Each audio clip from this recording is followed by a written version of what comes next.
ದಬ್ಬಾಳಿಕೆಯಿಂದ ಅವ್ರ ಪ್ರೆಷರ್ ಇಂದ ಸೂಸೈಡ್ ಮಾಡ್ಕೊಂಡಿದೀವಿ ಅಂತ ಹೇಳ್ತಾರೆ. ಪೊನ್ನಣ್ಣ ಮತ್ತೆ ಮಂತರ್ಗೌಡ ಅವ್ರ ಹೆಸರನ್ನ ಉಲ್ಲೇಖ ಮಾಡಿದ್ದಾರೆ ಡೆತ್ ನೋಟ್ ಅಲ್ಲಿ. ಅದ್ರ ಬಗ್ಗೆ ಹೆಚ್ಚು ಮಾತಾಡಕ್ ಹೋಗಲ್ಲ. ಎಫ್ಐಆರ್ ಆಗಿದೆ, ತನಿಖೆ ನಡೀತಾ ಇದೆ. ತನಿಖೆ ನಡೀತಾ ಇರೋದ್ರಿಂದ ನಾವು ಯಾರು ಕೂಡ ಅದು ಇಂಟರ್ಫಿಯರ್ ಆಗಕ್ಕಾಗಲ್ಲ.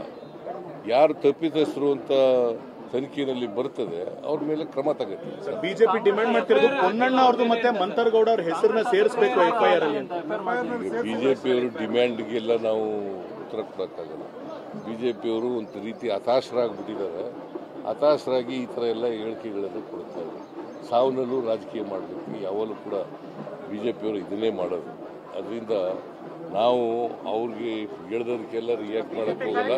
ಬಿಕಾಸ್ ಇಷ್ಟೇ ಹೇಳ್ತೀನಿ, it is already FIR is filed, case is registered and investigation is going on. At this stage, I do not want to interfere with the case.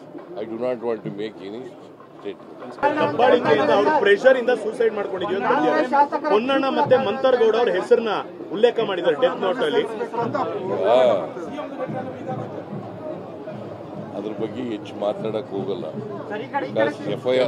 FIR ಆಗಿದೆ, ತನಿಖೆ ನಡೀತಾ ಇದೆ. ತನಿಖೆ ನಡೀತಾ ಇರೋದ್ರಿಂದ ನಾವು ಯಾರು ಕೂಡ ಅದು ಇಂಟರ್ಫಿಯರ್ ಆಗಕ್ಕಾಗಲ್ಲ. ಯಾರು ತಪ್ಪಿತಸ್ಥರು ಅಂತ ತನಿಖೆಯಲ್ಲಿ ಬರ್ತದೆ ಅವ್ರ ಮೇಲೆ ಕ್ರಮ ತಗೋತೀವಿ. ಬಿಜೆಪಿ ಡಿಮ್ಯಾಂಡ್ ಮಾಡ್ತಿರೋದು ಪೊನ್ನಣ್ಣ ಅವ್ರದ್ದು ಮತ್ತೆ ಮಂತರ್ಗೌಡ ಅವ್ರ ಹೆಸರನ್ನ ಸೇರಿಸಬೇಕು ಎಫ್ಐಆರ್ ಅಲ್ಲಿ. ಬಿಜೆಪಿಯವರು ಡಿಮ್ಯಾಂಡ್ಗೆಲ್ಲ ನಾವು ಉತ್ತರ ಕೊಡೋಕ್ಕಾಗಲ್ಲ. ಬಿಜೆಪಿಯವರು ಒಂದು ರೀತಿ ಹತಾಶರಾಗ್ಬಿಟ್ಟಿದ್ದಾರೆ. ಹತಾಶರಾಗಿ ಈ ಥರ ಎಲ್ಲ ಹೇಳಿಕೆಗಳನ್ನು ಕೊಡ್ತಾರೆ. ಸಾವನ್ನಲ್ಲೂ ರಾಜಕೀಯ ಮಾಡಬೇಕು, ಯಾವಾಗಲೂ ಕೂಡ ಬಿಜೆಪಿಯವರು ಇದನ್ನೇ ಮಾಡೋದು. ಅದರಿಂದ ನಾವು ಅವ್ರಿಗೆ ಹೇಳ್ದದಕ್ಕೆಲ್ಲ ರಿಯಾಕ್ಟ್ ಮಾಡೋಕ್ಕೆ ಹೋಗಲ್ಲ.